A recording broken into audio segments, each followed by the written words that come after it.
There was no announcement, no ceremony, no balcony moment, no fanfare, no front-page headline declaring that something historic had just happened inside the walls of the British establishment. Just a quiet act of Parliament. A few signatures, a name added to a legal document that most people never read. And yet in that silence, the British monarchy fundamentally changed. Because the person whose name was added to that document is not the king. She is not the heir to the throne. She will never wear the crown. And she has spent her entire life making absolutely sure that nobody pays too much attention to her. But right now, in this moment, as King Charles fights cancer and the monarchy navigates the most uncertain period in a generation, she is the one holding it all together. Her name is Princess Anne, and the story of how she got here is not the story the headlines are telling you. Let's start with what the coverage got wrong. When the story broke that King Charles had elevated Princess Anne's constitutional role, the headlines called it shocking. They called it sudden. They called it a dramatic act of royal trust in a moment of crisis. And on the surface, that framing makes sense. The king is battling cancer. He's been hospitalized. The palace has acknowledged adverse reactions to treatment. So naturally, when a story emerges about the king entrusting his sister with greater power, it feels like an emergency decision made under pressure. But here's the thing. It was not sudden. It was not made under pressure. And it was not, in any real sense, a surprise not to anyone paying close attention. The legal foundation for what is happening right now was laid in December 2022. That is when the Councillors of State Act was quietly passed through Parliament, adding Princess Anne and Prince Edward to the permanent list of people legally authorized to act on the monarch's behalf. Most people ignored it. It sounded like administrative housekeeping, parliamentary paperwork, the kind of legislation that gets passed while everyone is looking somewhere else. But that piece of legislation was not housekeeping. It was architecture. King Charles was building something. And now, years later, we are finally living inside what he built. To understand why this matters, you have to go back to the beginning. Not the beginning of Anne's story, we will get there, but the beginning of the constitutional problem that made this necessary. When Queen Elizabeth II died in September 2022 and Charles became king, the list of councillors of state, the people legally permitted to step in when the monarch is unavailable, was inherited from the previous reign. And that list had a serious problem. Under the Regency Act of 1937, councillors of state are the monarch's spouse and the first four adults in the line of succession. When Charles became king, that meant Queen Camilla, Prince William, Prince Harry, Prince Andrew, and Princess Beatrice. Read that list again. Prince Harry, who had stepped back from royal duties, moved to California and was engaged in a very public and bitter separation from the institution. Prince Andrew, who had been stripped of his military titles and royal patronages following the Jeffrey Epstein scandal and was no longer a working royal in any meaningful sense. These were two of the 5 people legally authorized to govern in the king's absence. That was not a theoretical problem. That was a constitutional embarrassment waiting to happen, and the palace knew it. So the Councillors of State Act 2022 was passed. Harry, Andrew, and Beatrice were effectively sidelined, and Edward were added not just temporarily, but permanently, for life. Now, here is where most of the coverage stops. They report the swap, mention the names, and move on. But the detail that changes everything, the detail almost nobody focused on, is that word. Belmano. Harry, Andrew, and Beatrice were on the list because of their position in the succession. Their inclusion was automatic, and it was temporary as the line of succession shifts with births and deaths. The names rotate. They were always meant to be replaceable. And Edward are different. Their appointment has nothing to do with succession. They will never be king or queen. They are not in the direct line in any practical sense. And yet they have been given lifetime appointments. That is not a bureaucratic fix. That is a deliberate, considered signal about who the king actually trusts. If you enjoy royal analysis that goes deeper than the headlines, this is the kind of story we cover here at Crown Watch. Hit subscribe. It really does help the channel grow. Now let's talk about the detail that most people missed entirely. On March 28th, 2025, the day after Buckingham Palace announced that King Charles had been hospitalized following an adverse reaction to his cancer treatment princess and was seen arriving at Clarence House. She visited her brother. That part was reported. But what happened immediately after is the part that tells you everything about who this woman is. She left the hospital, got in a car, and went directly to Buckingham Palace to host an investiture ceremony. No day off, no pause, no statement to the press. She walked from her brother's sick room from a moment that must have carried real emotional weight, whatever their private feelings, and straight back in a formal royal duty. Presenting honors, welcoming recipients, representing the continuity of the crown. That single sequence of events, hospital visit, then investiture, same day, is the key to understanding everything about Princess Anne's role in the modern monarchy. Because it was not performance. Nobody was watching. Nobody had set up cameras to capture the symbolic transition from bedside to throne room. It was simply what she did because it was what needed to be done. And that is a pattern. Not just from that one day in March 2025, but from 5 decades of exactly that kind of behavior. Here is the question worth sitting with for a moment. Why? The king has a wife. He has an heir.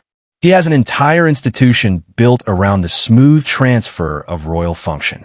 So why, when he needed to identify the people he most trusted with the machinery of the crown, did he reach for his sister? The obvious answer is competence. And that is true. But is not the whole answer. Princess Anne was born in 1950. She is the second child of Queen Elizabeth II and Prince Philip.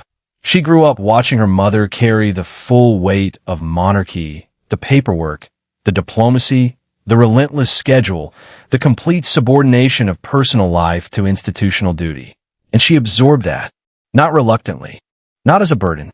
She absorbed it as a model for how a life in royal service could actually be lived. In 1987, Queen Elizabeth granted Anne the title of Princess Royal, a designation held by only 6 women in British history before her. It is not automatic. It is not inherited. It has to be given. And it is given by the monarch as a mark of the highest personal trust. The Queen did not give that title to Princess Margaret. She gave it to Anne. That tells you something about what Elizabeth saw in her daughter, even then. But here is the layer underneath the competence argument. The reason Anne is so valuable to Charles right now is not just that she is capable. It is that she has no competing agenda. William is the future king. Every decision William makes, every role he takes on, every piece of authority he exercises, all of it is shadowed by the question of what it means for his eventual reign. There is an inherent tension in a Prince of Wales taking on too much power too early. It raises questions. It creates optics problems. It makes the transition feel premature. And as none of that, she is never going to be queen. She is not positioning herself. She is not building a political base. She does not have a communications team crafting her image for a future reign. She's just doing the work. And in a constitutional monarchy, navigating a health crisis at the top, that absence of personal ambition is not just reassuring. It is structurally essential. Let's talk about the numbers, because they tell a story that is almost impossible to believe if you have not seen them laid out. In 2023, Princess Anne carried out 433 official royal engagements. In 2024, that rose to 457. In 2025, while also holding her new constitutional responsibilities as a lifetime Counselor of State, she completed 478 engagements. 478 events in a single year. That is an average of more than 9 per week, every week without a break. To put that in context, most people consider a 5-day working week demanding. Princess Anne, in her mid-70s, was attending more than 9 official events every week while simultaneously serving as one of the primary constitutional backstops for a monarch undergoing cancer treatment. And here is the detail that makes that number even more striking. In 2025, King Charles actually surpassed her total, completing 535 engagements, his highest count since 2019. The palace presented that as a sign of the king's determination and resilience. And it was. But read it again from Anne's perspective. She attended 478 events. He attended 535. He beat her, but only because he was deliberately packing his calendar as tightly as possible, almost as if he was trying to prove something, as if he needed the world to see that he was still there, still working, still capable. And, meanwhile, just kept doing what she always does. Steadily. Consistently. Without making a statement. Royal biographer Dickie Arbiter has described her approach simply. She just gets on with it. That phrase, she just gets on with it, sounds like a compliment, but it is actually something more significant that IT describes a person who has so thoroughly internalized the idea of duty that they no longer need external motivation to perform it. They do not need applause. They do not need recognition. They do not need the work to be glamorous or visible or praised. They just do it. That is extraordinarily rare. In any institution, in any walk of life. But in the royal family where attention and perception have always been currency, it is almost unique. Now, there's another side to this, and it is important to look at it honestly. Not everyone inside the royal world views Anne's elevation with pure admiration. There are quiet questions being asked not in public, not in the press, but in the kind of conversations that happen in institutional settings when a significant shift in power occurs. The first question is about William. Prince William is the Prince of Wales. He is the heir. He has been taking on greater responsibilities and preparing for kingship his entire adult life. And now, in the middle of that preparation, his aunt, a woman in her mid-70s, has been given a lifetime constitutional appointment that places her, in certain functional senses, on parallel authority with him. That is not a crisis, but it is a dynamic worth examining. William and Anne have always had a respectful relationship, as far as public accounts suggest. But there is a natural tension built into the situation. William represents the future of the monarchy and represents its present operational capacity. And right now, the present is where the work actually is. Some royal observers have noted carefully that the more responsibility Anne takes on during Charles's illness, the more the monarchy becomes institutionally dependent on someone who cannot be its long-term answer. Anne is in her 70s. She is not building toward a reign. She is filling a gap. And the longer that gap exists, the more pressure there will eventually be on William to step into it. The second question, less discussed, but equally important, is about Camilla. Queen Camilla is also a counselor of state. As the monarch's spouse, she has always been on that list.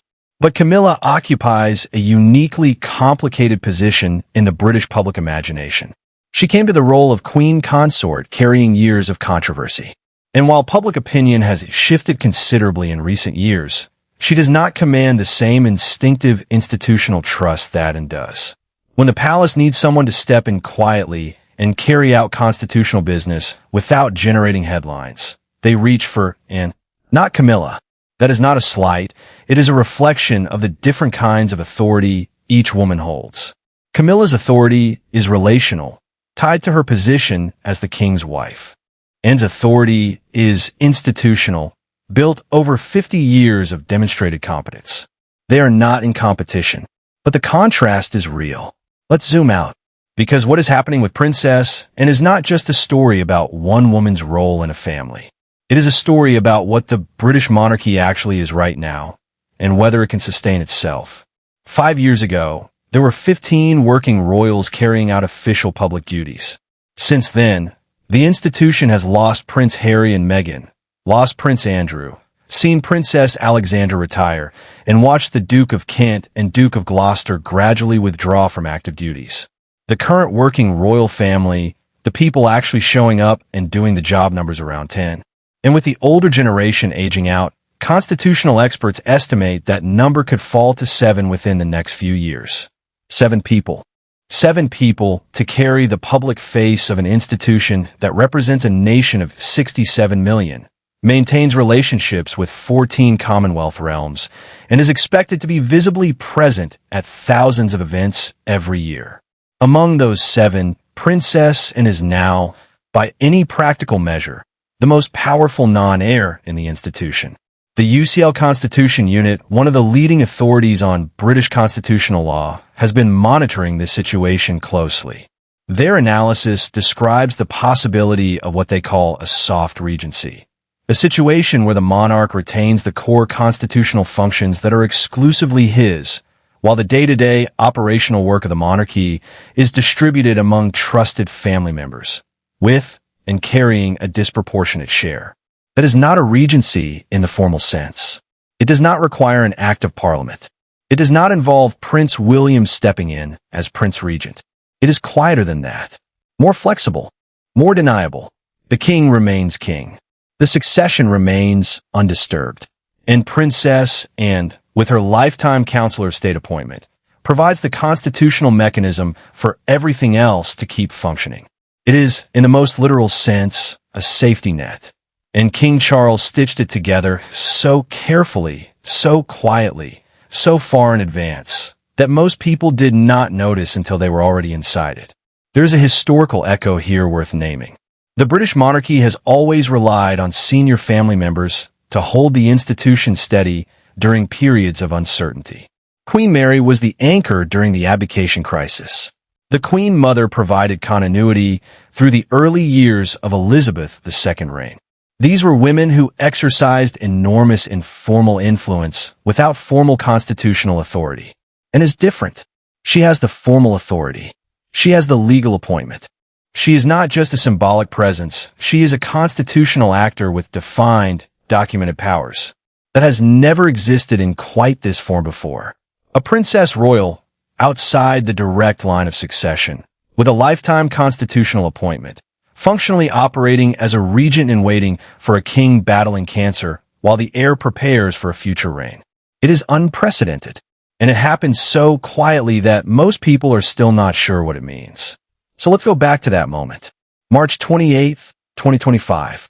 Princess and arriving at Clarence House to see her brother, then leaving to host an investiture ceremony. Same day, when that sequence was first reported, it was presented as a touching detail, a sign of dedication, a human interest note in a larger story about the king's health. But now, with everything we have just walked through, that moment looks entirely different. It was not a touching detail. It was a demonstration. Not a demonstration for the cameras. Not a performance of loyalty designed to generate sympathetic coverage. And does not do that. She has never done that. In 50 years of public life, she has given remarkably few interviews, maintained no social media presence, and cultivated no personal brand. The demonstration was for the institution, for the machinery of the crown itself. It was in showing, as she has shown thousands of times before, that she will be there. Whatever happens, whatever is required, she will be there. And that is the thing that the legal documents, the Counselors of State Act, the lifetime appointments, that is the thing none of it can actually create. You can legislate a title. You can legislate authority. You can assign constitutional functions through an act of parliament. But you cannot legislate the willingness to leave your brother's hospital room and go directly back to work. That has to be earned. And earn it over 5 decades, engagement by engagement, year after year, in every county in Britain and in every corner of the world, often with no cameras present, often with no recognition, often in rooms where nobody knew who she was. King Charles did not suddenly decide to trust Princess, and he has always trusted her. He built a legal framework around trust that already existed. The rest of the world is only now noticing because his health has made the framework visible. And that is the real story behind the headlines. Not a sudden, shocking decision. Not a crisis appointment made under pressure. A long, careful, quietly executed act of institutional wisdom. The palace did not make an announcement because there was nothing to announce. The decision had already been made. The work had already been happening. The only thing that changed was that the world finally started paying attention. There's something worth sitting with at the end of all this. Princess Anne is now in her mid-70s. She has spent more than 50 years in a role that offers no retirement, no off-season, no acknowledgement that the work is actually extraordinary. She just does it. She has always just done it. And in an era when the royal family has never been more scrutinized, when every statement is analyzed, every appearance is discussed, every decision becomes a news cycle, she has somehow managed to become the most essential figure in the institution without ever becoming a celebrity, without ever generating controversy, without ever making the work about herself. She supports over 300 charitable organizations. She has been president of Save the Children UK since 1970. She visits war zones and refugee camps and asks hard questions about logistics and funding. She works with the Carers Trust, representing unpaid family caregivers who are almost invisible in public policy. She shows up for military reviews and agricultural conferences and engineering institutions and maritime charities. She reads the briefing documents. She remembers the details. That is not duty as an obligation. That is duty as an identity. She does not do this work because she has to. She does it because it is, in the most fundamental sense, who she is. And King Charles, whatever we think of his reign, whatever challenges lie ahead, saw that clearly. He saw it decades ago, and he built the architecture of the modern monarchy around it. The question that the palace will never answer directly is, what happens next? If the king's health continues to decline, at what point does the soft regency become something more formal? At what point does the quiet arrangement become impossible to quietly maintain? Those questions do not have answers yet, but they're the questions that will define the monarchy over the next several years. What we can say with confidence is this: when the history of this period is eventually written, Princess and will be at the center of it. Not because she sought it, not because she maneuvered for it, but because when the institution needed someone to hold the line, she was the one who was already there. She was always already there. So here's the question I want to leave you with today. Do you think Princess Anne deserves more public recognition for the role she plays, or is the fact that she does this work quietly, without seeking attention, exactly what makes her so extraordinary? Let me know in the comments. I read every single one. And if you found this analysis valuable, if this is the kind of royal deep dive you want to see more of, subscribing to Crown Watch takes 2 seconds, and it makes a real difference to what we can cover. We are here every week, going deeper than the headlines. Because sometimes the most important story is the one that happened quietly years ago while everyone was looking somewhere else.